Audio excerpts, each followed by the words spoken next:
अस्सलाम वालेकुम दोस्तों, welcome to Binyameen voice. Abdul Ghafoor हमारे लाहौर की मिल में मुलाजिम था। वो बला का कामचोर, सुस्त और धोखेबाज था। वो मिल की गंदम और आटा चोरी करके भी बेच देता था।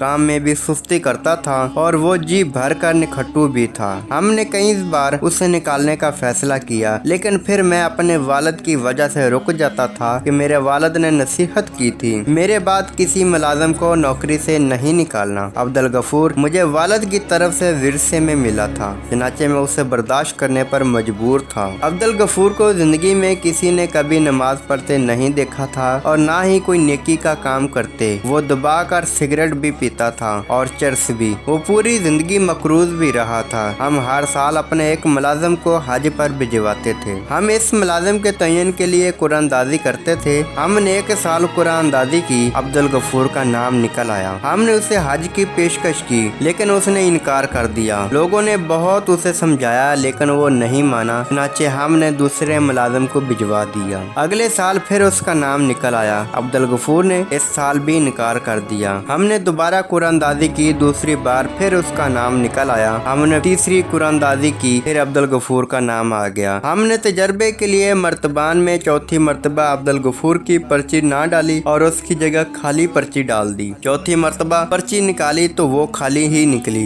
गोया अल्लाह ताला हर सूरत अब्दुल गफूर को हज कराना चाहता था, लेकिन वो नहीं मान रहा था। हमने इस पर बहुत जोर दिया, मगर उसका कहना था मुझे तो नमाज भी नहीं आती, मैं हज करके क्या करूँगा। मैंने आखिर में उसके साथ सौदा किया। मैंने उससे कहा तुम हज पर चले जाओ, मैं तुम्हें पूरे साल की तनख्वाहें अजाफी देता हूँ। वो लालच में आ गया। मैंने मौलवी साहब का बंदोबस्त किया। मौलवी साहब ने उसे नमाज और हज का तरीका सिखाया, दुआएं और आयतें याद कराई और हमने उसे हज पर रवाना कर दिया। अब्दुल गफूर हज पर गया, हज किया, तवाफुल विदा किया, इशा की आखिरी नमाज पढ़ी, सजदे में गया और सजदे ही में इंतकाल कर गया। वो मरने के बाद देर तक सजदे में पड़ा रहा। साथियों में से किसी ने हिलाया तो पता चला अब्दुल गफूर इंतकाल कर चुका है। आप अल्लाह के इस फैसले को देखिए। उसी रात इमाम काबा का इंतकाल भी हो गया। अगली सुबह इमाम काबा का जनाजा था, साथ में अब्दुल गफूर की मैयत भी इमाम काबा के साथ हुजरे अस्वद के सामने रख दी गई थी और लाखों हाजियों ने उसका जनाजा पढ़ा। हमें इतला दी गई। हमसे नाश के बारे में पूछा गया। हमने उसकी बेगम से पूछा। बेगम का कहना था अल्लाह ताला ने अगर उसे खाना काबा में बुलाया है तो फिर उसकी तदफीन भी मक्का में कर दी जाए। हमने उसकी तदफीन की इजाजत दे दी और यूं वो मक्का मुकरमा में दफन कर दिया गया। मैं उसके नसीब पर हैरान रह गया। मैं उसकी बेगम के पास गया और उससे अब्दुल गफूर की खुशबख्ती की वजह पूछी। बेगम ने इस अजीब बात बताई। उसका कहना था मेरा खामद में कोई खूबी नहीं थी, उसने जिंदगी में कभी कोई नेकी नहीं की। मैं खुद हैरान थी, अल्लाह ताला ने उसे किस नेकी का सिला दिया। मैं कई दिन सोचती रही, फिर मुझे अचानक उसकी एक अच्छी आदत याद आई। हमारे मोहल्ले में एक खूबसूरत बेवा है। ये जवानी में बेवा हो गई थी। मोहल्ले के तमाम लोफर उस पर बुरी नजर डालते थे। उसकी 2 छोटी बेटियां थी। मकान उसको उसका मरहूम खामद दे गया था। घर के अखराजात उसके देवर ने उठा लिए थे, लेकिन महंगाई में उसका गुजारा नहीं होता था। वो अपनी बेटियों को पढ़ाना चाहती थी, उसके लिए दूसरों के घरों में काम करने जाती थी, लेकिन वो जहाँ जाती थी लोग वहाँ उसकी इज्जत पर हाथ डाल देते। चनाचे वो काम छोड़ने पर मजबूर हो जाती। मेरे खामद को पता चला तो उसकी ढाल बन गया।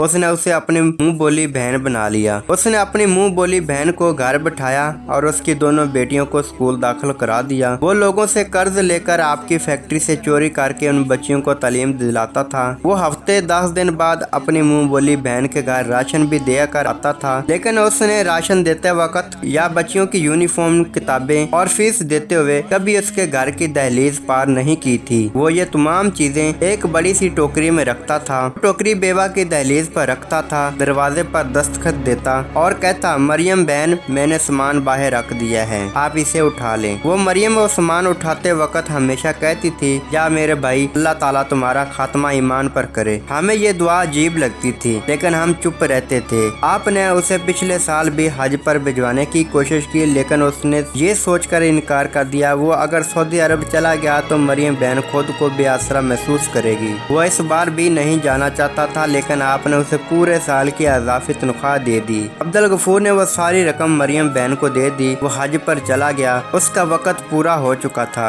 चनाचे अल्लाह ताला ने उसे जबरदस्ती मक्का बुलवाया। मरियम बहन की दुआ कबूल हुई और मेरा खावंद ईमान की अजीम हालत में अल्लाह ताला के पास चला गया। आप हैरान होंगे, मरियम बहन ने जब यह खबर सुनी तो उसके मुंह से बेख्तियार शुक्र अल्हम्दुलिल्लाह निकल गया। वो रुके, चंद लंबे सांस लिए और फिर गोया हुए। मैं ये दास्तान सुनकर सख्ते में आ गया। मैं उसके बाद मरियम बहन के घर गया और मैंने अब्दुल गफूर की तरह उसके खानदान की जिम्मेदारी उठा ली। मैं उस दिन से मरियम बहन, अब्दुल गफूर की बेगम और उन तमाम दोस्तों से दरख्वास्त करता रहा हूँ, मेरे लिए दुआ करें, अल्लाह मुझे अब्दुल गफूर की मौत नसीब कर दे। मैं खुद भी दिन में सैकड़ों मरतबा ईमान पर खात्मे की दुआ करता हूँ। मैंने जिंदगी में कभी हज नहीं किया। मैं 15 साल अब्दुल गफूर की जिंदगी अब्दुल गफूर की तरह बुलावे का इंतजार करता रहा। अल्लाह ताला ने बालाखिर मेरी भी सुन ली, चनाचे मुझे भी अब्दुल गफूर की तरह जबरदस्ती तलब किया जा रहा है। मैं जा रहा हूँ, मुझे यकीन है अल्लाह ताला अब्दुल गफूर जैसी मौत देगा। वो रुके, खुशी के आंसू पूंजे,